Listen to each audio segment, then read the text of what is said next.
Hello tout le monde. Comme vous avez pu le voir depuis quelque temps, je m'exprime en français. Voilà, j'avais commencé ce compte Instagram il y a déjà quelque temps en anglais et voilà, j'ai envie de parler français. Donc je vous expliquerai un petit peu plus mon histoire et pourquoi j'avais décidé de parler en anglais à la base, mais dans un autre épisode. Parce que aujourd'hui, ce dont je voulais vous parler, c'était comment est-ce que on crée un business abondant, déjà quand on débute. Aujourd'hui, je voulais parler plus particulièrement du prix. Alors, comme je vous le disais dans le tout premier post que j'ai publié à ce sujet il y a quelques jours, on ne parle pas forcément du prix d'emblée quand on crée un business, mais souvent c'est la question qui nous titille parce que voilà, on se dit tiens, j'ai une idée.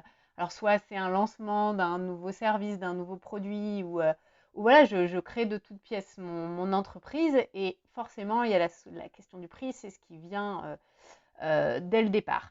Donc, comme je vous le disais, et ce terme va souvent revenir, c'est comment est-ce que je crée un business abondant. Alors, l'abondance, c'est un terme en français qu'on n'utilise pas forcément à tout va. C'est vrai que c'est plus un terme américain.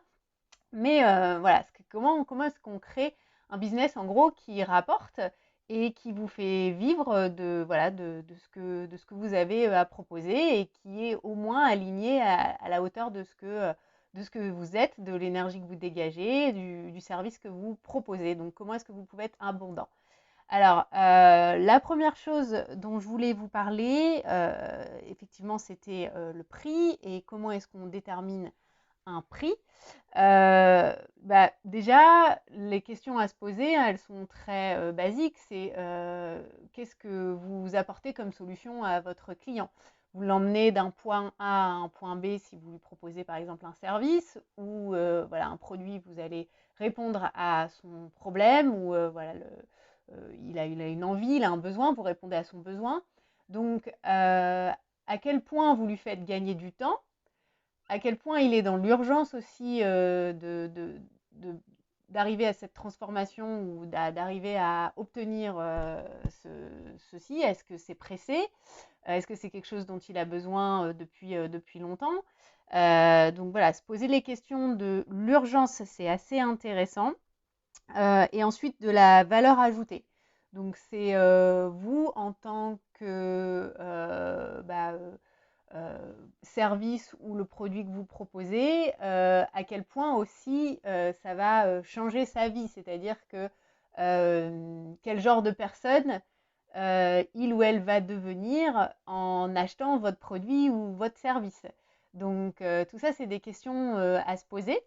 Et comme je l'expliquais aussi dans le post, le mauvais réflexe, c'est d'aller se comparer tout de suite à la concurrence. Essayez d'abord déjà de répondre à ces questions-là, et ensuite, effectivement, hein, je ne dis pas qu'il faut être complètement hors des prix de ce que peuvent proposer vos concurrents, mais des fois, on va se mettre des blocages sur une tarification parce qu'on pense que, tiens, on démarre, c'est le début, donc je ne vais pas faire trop cher parce que j'ai envie que les gens achètent chez moi et qui me connaissent, donc je vais pratiquer des prix attractifs. Sauf que des fois, le message que ça va envoyer, c'est que vous ne les valez pas, et que le produit que vous proposez, le service que vous proposez, ne doit pas vraiment être terrible, ou ça ne doit pas vraiment très bien fonctionner, parce que dis donc, c'est vraiment pas cher. Alors, pareil, hein, à l'opposé, quand vous démarrez, avoir un prix complètement exorbitant, ça va en faire fuir plus d'un, parce qu'en plus, vous allez passer du temps à devoir justifier pourquoi ça vaut ce prix-là, etc. Donc en fait, il faut trouver le juste prix où effectivement vous êtes aligné avec ce que vous proposez. Donc euh, je parle beaucoup d'énergie, mais vraiment aligné énergétiquement avec, si c'est un service que vous faites, c'est voilà, quelle est l'énergie que vous mettez dans votre service, et quelle est l'énergie que vous mettez dans la relation aussi avec votre client, pour que lui, de son côté, il se dise, bah oui, effectivement, à la fin, la transformation que je vais avoir, c'est celle-ci, c'est celle que je veux, donc voilà, ça match et voilà, comme on dit, la demande rencontre l'offre.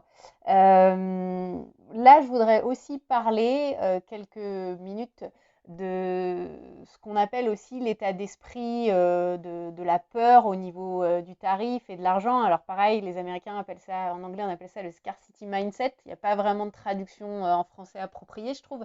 Mais en gros, c'est la peur de dire ça les vaut pas, quoi. Il n'y a personne qui va vouloir payer ce prix-là, c'est pas possible.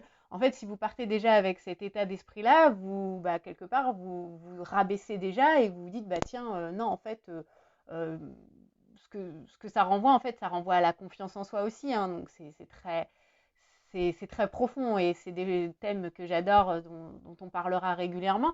Mais voilà, l'image que ça renvoie, c'est que j'ai pas confiance en moi, donc je vais faire un prix pas trop élevé pour voilà, être sûr que les gens aient envie d'acheter chez moi. Donc c'est un cercle vicieux en fait. Ce que vous renvoyez comme message, c'est que quand vous faites ça et quand vous raisonnez comme ça, le message que vous envoyez énergétiquement à la personne qui est en face de vous, c'est je les vaux pas.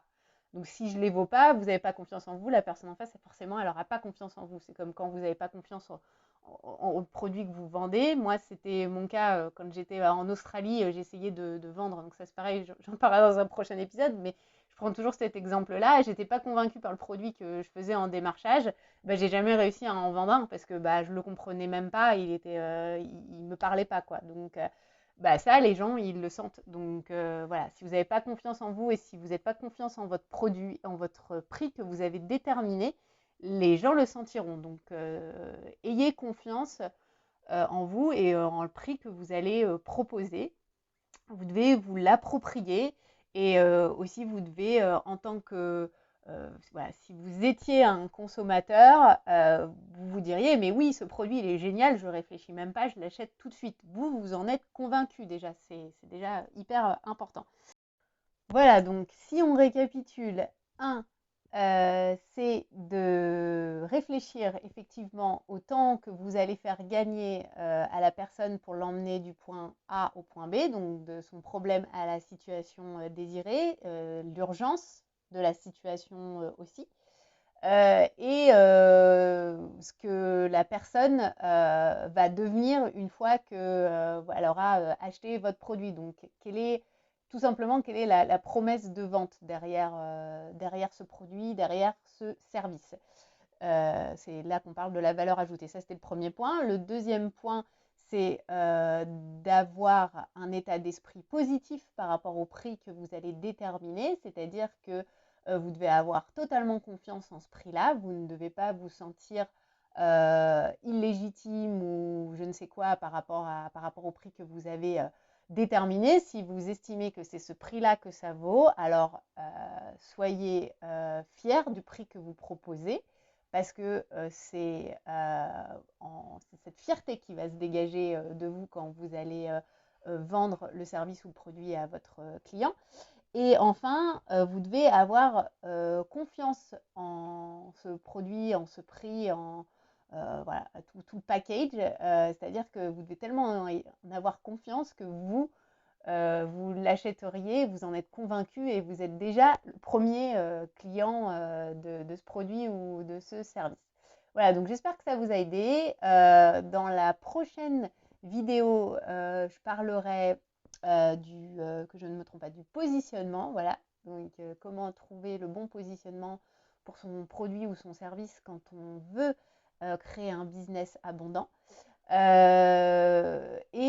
Si vous avez des questions sur la manière dont vous pourriez déterminer votre prix, si vous galérez un petit peu de votre côté parce que vous êtes en train d'y réfléchir en ce moment, n'hésitez pas à me contacter. On peut, voilà, lors d'un appel, je précise complètement gratuit, excusez-moi, on peut en discuter et voir déjà quelles sont les premières étapes pour vous en ce qui vous concerne. Voilà, et écoutez, je vous souhaite une bonne soirée et je vous dis à bientôt. Ciao!